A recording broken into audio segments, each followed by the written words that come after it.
देखिए कुछ objective type question है। ऑब्जेक्टिव टाइप क्वेश्चन में ऐसा होता है, कुछ क्वेश्चन को हमें सॉल्व करके आंसर निकालना पड़ता है, कुछ नॉलेज पर बेस्ड होते हैं। ठीक है, जैसे पहला क्वेश्चन देखो, ये क्या है, कोई n/n² मैट्रिक्स है, तब इनमें से कौन सा सही है। ठीक है, ये बताना है हमें। डिटर्मिनेंट एडजॉइंट ए का मान ए के बराबर नहीं होता है। डिटर्मिनेंट एडजॉइंट ए का मान डिटर्मिनेंट ए पावर n नहीं होता है। डिटर्मिनेंट एडजॉइंट ए का मान डिटर्मिनेंट ए पावर n+1 के बराबर नहीं होता है। ठीक है, हमने आपको ये लिखवाया है। ठीक है, तो इसका आंसर डी सही है कि इसका डिटर्मिनेंट एडजॉइंट ए की वैल्यू किसके बराबर होती है, डिटर्मिनेंट ए पावर n-1। ठीक है, अब देखो कोई मैट्रिक्स ऐसा लिखा हुआ है। ठीक है, तो वो कह रहे हैं then A is called orthogonal skew symmetric matrix none of these. देखो अगर ए वाला एलिमेंट A12 A21 के बराबर हो, A13 A31 के बराबर हो, ठीक है, A23 A32 के बराबर हो, अगर ये सब बराबर हो आपस में, ठीक है, ए इसके बराबर ए इसके बराबर ए इसके बराबर, तो वो होता है क्या भाई, सिमेट्रिक मैट्रिक्स होता है। ठीक है, इसमें एक क्वेश्चन ये भी बन सकता था। ठीक है, देखो ये तो सिमेट्रिक मैट्रिक्स हो गया। ठीक है, इसमें कौन सा टिक होगा भाई, इस सिमेट्रिक मैट्रिक्स से। अगर ये क्वेश्चन ऐसा होता, ठीक है, कि ये प्लस है और ये माइनस है, ये माइनस है ये प्लस है, ये प्लस है ये माइनस है, ठीक है, समझ गए, और इसके सभी एलिमेंट जीरो होते हैं, ठीक है, डायगोनल के, ठीक है, तब इस मैट्रिक्स को एक कौन सा मैट्रिक्स है, तब देखिए डायगोनल के सभी एलिमेंट जीरो है, ये दोनों साइन चेंज है इन दोनों के, प्लस माइनस, ठीक है, -3 है तो +3 +5 तो -5, ठीक है, तब ये होता है स्क्यू सिमेट्रिक मैट्रिक्स। ठीक है, अब इसका आंसर क्या होता है, स्क्यू सिमेट्रिक मैट्रिक्स। ठीक है, इतनी बात, तब इसका आंसर बी होता है। ठीक है, इतनी बात। देखिए ये कोई diagonal elements of A skew Hermitian matrix must be, A diagonal element of A skew Hermitian matrix must be. देखिए स्क्यू हर्मिशियन मैट्रिक्स के डायगोनल के एलिमेंट्स हमने आपको बतलाए थे, या तो वो प्योरली इमेजिनरी होते हैं या फिर जीरो होते हैं। ठीक है, या तो वो प्योरली इमेजिनरी होते हैं या फिर क्या होते हैं, जीरो। तो इसका आंसर क्या हो गया, डी हो गया। ठीक है, इस क्वेश्चन का आंसर क्या हो गया भाई, डी। क्लियर इतनी बात। और देखिए अगला क्वेश्चन है अब अपने सामने, इफ ए की वैल्यू 5,0,0,0,0,0,0,0,5 है तो ये कहलाता है कौन सा matrix, diagonal, scalar, unit, none of these. ठीक है, तो ये स्केलर कहलाता है। ठीक है, समझ गए, क्योंकि यहाँ पर 5 5 5 है। ठीक है, तो ये क्या कहलाता है, स्केलर, तो इसका आंसर भी सही होगा। ठीक है, अगर हम यहाँ 1 1 1 लिख दें, ठीक है, तो इसका आंसर हो जाएगा यूनिट मैट्रिक्स। ठीक है, इतनी बात। और 1 1 1 को हटा के हम यहाँ पर लिख दें ABC, तो ये मैट्रिक्स कहलाएगा डायगोनल मैट्रिक्स। ठीक है, इतनी बात, समझ गए।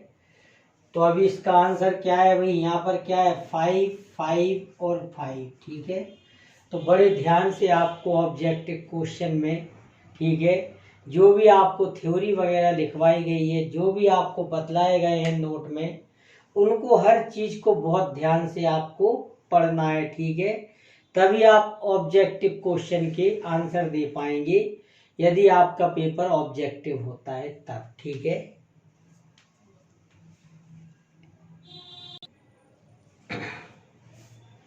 देखिए भाई ये कुछ ऑब्जेक्टिव क्वेश्चन है, इनको ध्यान से देखिए। Which one of the following matrix is nilpotent matrix, ठीक है, इनमें से कौन निलपोटेंट है, ठीक है। तो निलपोटेंट मैट्रिक्स में क्या होता है कि मैट्रिक्स का स्क्वायर ओ के बराबर होता है या मैट्रिक्स का क्यूब ओ के बराबर होता है, ठीक है। मतलब ए पावर एम बराबर ओ आ जाए तो इसको कहते हैं निलपोटेंट ऑफ इंडेक्स एम, ठीक है। तो इसको तो हमें सॉल्व करना पड़ेगा, ठीक है। चलो पहले इसको देख लेते हैं। एक स्क्वायर मैट्रिक्स से is said to be orthogonal. कोई स्क्वायर मैट्रिक्स ऑर्थोगोनल कब कहलाता है? जब ए डैश बराबर आई होता है, कि ए डैश ए बराबर ए होता है, कि ए ट्रांसपोज इंटू ए बराबर वो होता है, या ए ट्रांसपोज ए बराबर ए स्क्वायर होता है। तो इसका आंसर है ए इंटू ए ट्रांसपोज बराबर आई, ठीक है। तो इसका आंसर छठवें का ही आंसर है, ठीक है। ठीक है, अब इसको मिटा दे रहे, इसी जगह इसको सॉल्व कर देंगे, ठीक है। समझ गए? कोई मैट्रिक्स अगर क्या है, is said to be orthogonal if, orthogonal क्या होता है, A into A transpose equal I, ठीक है। अब देखिए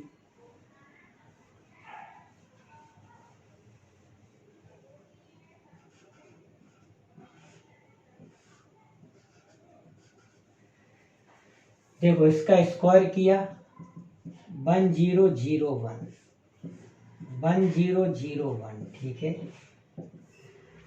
तो ये 1 आ गया, ये 0 आ गया, ये 0 और ये 1, ठीक है। तो ये आइडेंटिटी मैट्रिक्स आ गया। इसका तुम चाहे जितनी बार मल्टीप्लाई करते रहोगे, आइडेंटिटी मैट्रिक्स का मान बदलता नहीं है, आई स्क्वायर आई क्यू। तो आंसर ये तो है नहीं है, ठीक है। बी देखते हैं, ठीक है।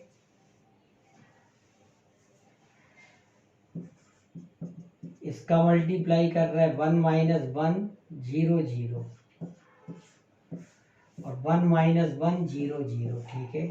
तो ये 1 आ जाएगा, ये माइनस 1 आ जाएगा, ये 0 ये 0, ठीक है। फिर मल्टीप्लाई करके देख रहे हैं, ए स्क्वायर इंटू ए, तो 1 माइनस 1 0 0 1 माइनस 1 0 0, ठीक है। तो ये 1 माइनस 1 0 0 ही आएगा, ठीक है। यानी कि ये ए क्यू का मान ए स्क्वायर का मान, ये सभी का मान ए आ रहा, ठीक है। तो ये भी नहीं है इसका आंसर, ठीक है। तो ना निलपोटेंट है बी, ठीक है। अब सी देखते हैं। ए स्क्वायर निकाला माइनस 1 0 0 1 माइनस 1 0 0 1 मल्टीप्लाई किया तो ये 1 आएगा, ये 0 आएगा, ये 0 आएगा और ये 1 आएगा, ठीक है। तो ये भी आइडेंटिटी मैट्रिक्स आ गया 1 0 0 1। इसका तुम मल्टीप्लाई चाहे जितनी बार करते रहोगे वो नहीं आएगा, ठीक है। यानी कि सी भी इसका आंसर नहीं है। इसका आंसर है नन ऑफ दीज, ठीक है। इसका आंसर क्या होगा, नन ऑफ दीज, ठीक है, इनमें से कोई नहीं। निलपोटेंट का मतलब क्या होता है, ए पावर एम का मान ओ आ जाए तो वो इंडेक्स एम का क्या कहलाता है भाई, निलपोटेंट, ठीक है। अब ध्यान से सुनो, अब इस 7 क्वेश्चन है अपने सामने। मैट्रिक्स ए इक्वल इतना दे रखा है, ये निलपोटेंट है मैट्रिक्स ऑफ इंडेक्स, कितने इंडेक्स का देखते हैं। ए स्क्वायर निकालना है तो A B square minus A square minus A B, ठीक है। A B square minus A square minus A B, ठीक है। तो रो को उठा के कॉलम पर रखा तो A square B square minus A square B square 0, A B Q minus A B Q 0 minus A Q B plus A Q B 0 minus A square B square plus A square B square 0। तो A square बराबर क्या आ गया, ओ, ठीक है। तो ये nilpotent है of index 2 का, ठीक है। कितने इंडेक्स का, समझ गए। तो इसका आंसर बी सही है, ठीक है। अब देखिए every diagonal element of skew symmetric matrix, ठीक है, स्क्यू सिमेट्रिक मैट्रिक्स का प्रत्येक जो डायगोनल एलिमेंट होता है, ठीक है, वो क्या होता है, 1 होता है, यूनिटी होता है, 0 होता है, नॉन जीरो होता है, प्योरली इमेजनरी होता है। यूनिटी तो होता नहीं है, क्या होता है, 0 होता है। तो इसका आंसर क्या होगा, बी, ठीक है, इतनी बात। अगर वो इसी में कहता है कि every diagonal element of symmetric matrix, तो कुछ भी हो सकता है उसका, 0 भी हो सकता है, 1 भी हो सकता है, रियल नंबर कुछ भी हो सकता है, ठीक है, समझ गए इतनी बात। तो सिमेट्रिक मैट्रिक्स में तो कुछ भी हो सकता है डायगोनल का एलिमेंट, लेकिन स्क्यू सिमेट्रिक मैट्रिक्स में डायगोनल का एलिमेंट 0 ही होगा, अदरवाइज वो डायगोनल मैट्रिक्स वो स्क्यू सिमेट्रिक मैट्रिक्स नहीं बन पाएगा, ठीक है। अब ए स्क्वायर बराबर A, then matrix A will be, अगर ए स्क्वायर बराबर ए आ जाए तो मैट्रिक्स क्या होती है, आइडेम्पोटेंट होती है, इनवॉल्यूटरी होती है, निलपोटेंट होती है कि यूनिटरी होती है, ठीक है। तो ये आइडेम्पोटेंट होता है, ठीक है, हमने आपको बताया था, ठीक है, लेक्चर्स में, कि अगर ए स्क्वायर बराबर ए आ जाए तो मैट्रिक्स क्या कहलाता है, आइडेम्पोटेंट कहलाता है, ठीक है। तो इसका आंसर क्या होगा, ए। अब देखिए इसमें if A is skew Hermitian matrix then, तो इनमें से कौन सा ऑप्शन सही है, अगर ए स्क्यू हर्मिशियन होगा तो कॉन्जुगेट ट्रांसपोज ऑफ ए बराबर क्या होता है, -a, इसका आंसर बी सही होगा, ठीक है, समझ गए इतनी बात।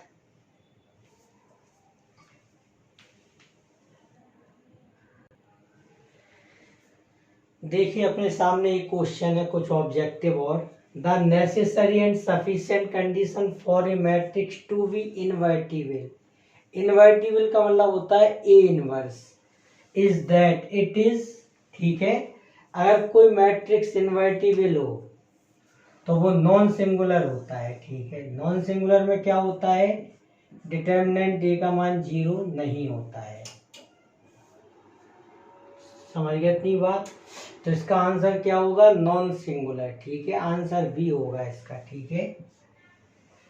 अब ये दे रखा है ये मैट्रिक्स से इतना, ये कौन सा मैट्रिक्स है, यूनिटरी है, ऑर्थोगोनल है, आइडेम्पोटेंट है कि निलपोटेंट है। तो हम इसका ए स्क्वायर निकाल दे रहे हैं, ए स्क्वायर से काम नहीं निकल बनेगा तो फिर ए ट्रांसपोज निकाल देंगे, ठीक है। ए ट्रांसपोज अगर आई आ गया तो फिर ए ऑर्थोगोनल हो जाएगा, ठीक है। अगर ए स्क्वायर बराबर ए आ गया तो ये आइडेम्पोटेंट हो जाएगा। निलपोटेंट कब होता है, जब ए स्क्वायर का मान ओ आ जाए, ठीक है। यूनिटरी कब होता है, जब A into A conjugate transpose of A बराबर आई आ जाए। तो 6 9 -4 -6, ठीक है, इतनी बात।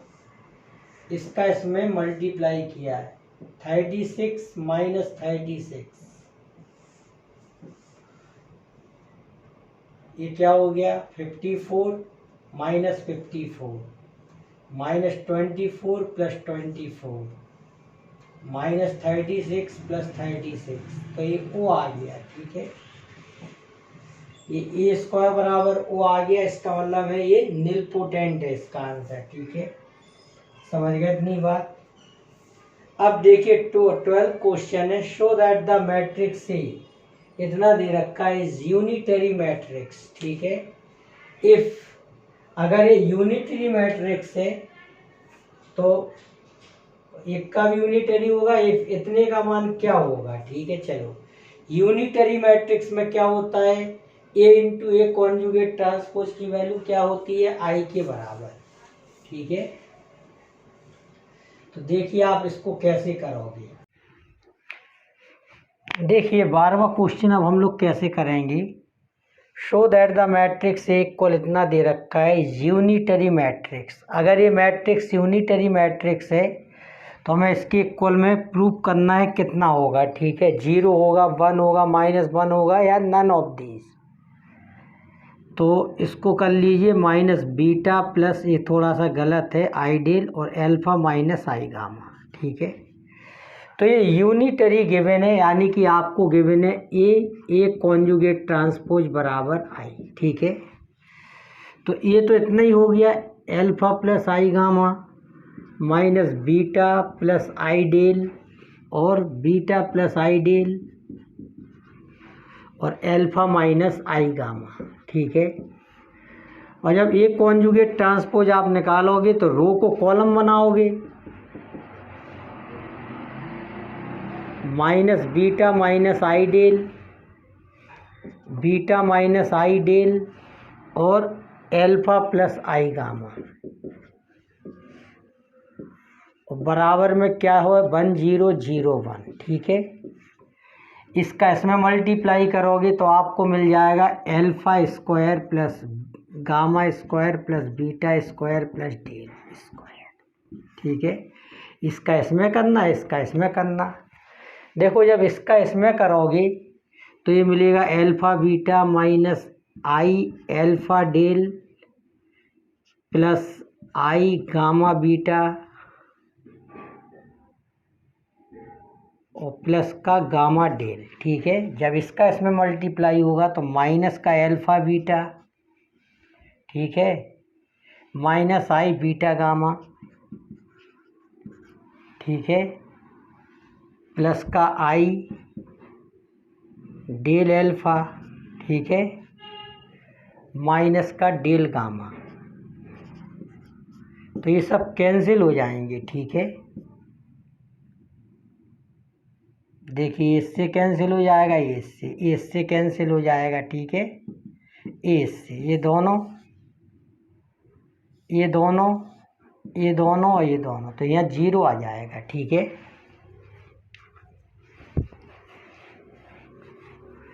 इसी प्रकार से जब इसका इसमें मल्टीप्लाई करोगे यहाँ 0 आएगा, इसका इसमें मल्टीप्लाई करोगे यहाँ 1 आ जाएगा। ठीक है, और बराबर में क्या है भाई, नहीं यहाँ पर भी आ जाएगा क्या, alpha square plus beta square plus gamma square plus del square आएगा 1 0 0 1। जब इसका आप कंपैरिजन कराओगे तो आपको मिल जाएगा alpha square plus beta square plus gamma square plus del square की वैल्यू 1। ठीक है, तो इसका आंसर आ जाएगा बी। ओके, ठीक है।